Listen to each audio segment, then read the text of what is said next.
So I just kind of said to them, I was like, well, rugby's one thing, but because one of the things, funny story how that came about was I rang up St. Pat's Silverstream. This is a funny story, man. It's not funny, but it got me going. I was like, man, I'm gonna come after you, bro. And then I rang up the coach at St. Pat's Silverstream. I said, hey, mate, look, I'm the new head coach for Aotea College. He goes, oh yeah, nice, okay. And you could tell on the other side of the phone, he's probably just rolling his eyes. Like I could just picture him, eh? And he goes, oh yeah, so what would you like us to do? And I was like, oh man, I want to have a preseason game against you guys. And he goes, oh. Started laughing. He's like, oh, come on, mate, you're joking. Whoa. And I was like, oh, pardon? Guys, you don't know if you know who Bila is in Castan, and Bila is from Castan, legit lived in the hood Castan, dog. Bro, hard. Bro, if someone tried to say, can you turn that rock into gold? Tell him, dog. Tell him. Man, and then he was like, mate, what landscape? This is his words. What landscape are you living in, mate? For a moment, I was thinking, what landscape am I living in? Like, I was thinking, who says something like that? I was going, mate, I read those kind of words on books sometimes. Like, what landscape am I living in? So I just said to him, look, mate, it'll really help our college. Because Division 4. And they're like, mate, we'll send you our first 15. And I was like, no. I want to play your first 15. And he was like, nah, come on, William, come on, mate. And I was like, oh, so you're not going to give me your first 15? He goes, mate, we're really playing the top end players. And like I said, what landscape are you living? Like, this is the way I was taking it. Man, I was just like, at first I was disheartened. Because at the time you're trying to establish something and you're thinking, man, what the heck? But then after the phone call, I was like, flip, man.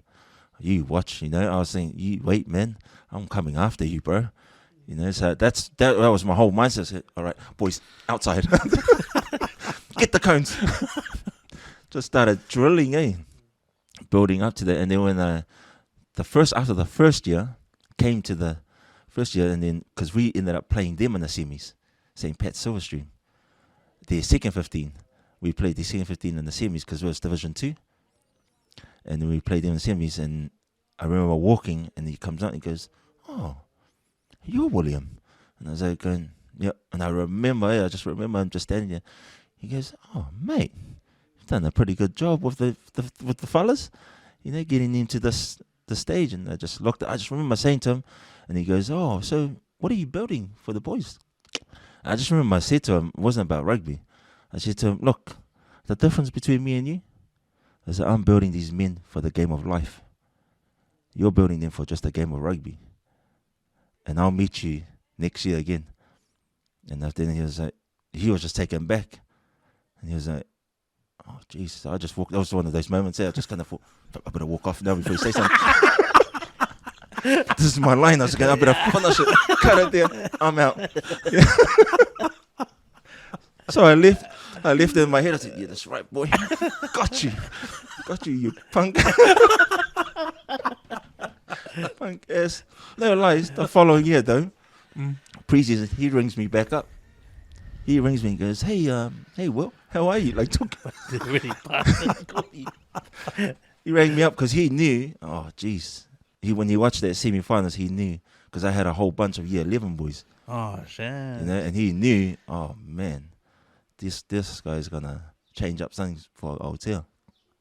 And so that following year, I knew he was going to, I was just waiting, because then I ended up contacting other schools, Aotea College, have a preseason with them to build up the community in Aotea, Mana College, and then like a bit more smaller kids so that they can develop the game. And then he rang me back up. He goes, hey, Will, how are you? Talking. Yeah, I'm good. Doing the sweet talking. He goes, look, mate, I'm really pleased, that what you've done in the college, and look, we'd like to have a preseason with you. And I was like, man, in the back of my head, I was like, man, I remember you said to me, man, what landscape are you living in? I just remember I just said to him, look, I'm not interested in you anymore. And then he goes, oh, you don't want to develop the boys? He goes, nah, my boys are better than your boys. That's all I just said to him. He goes, "Oh, okay." He said, "Yeah. You know why I say that?" And he was like, "Why?" He goes, "Because my boys passed their school NCA. They turn up to school. They're not late. Their uniform spick and span. And I can guarantee you, your kids, your first 15 boys, and your Silverstream.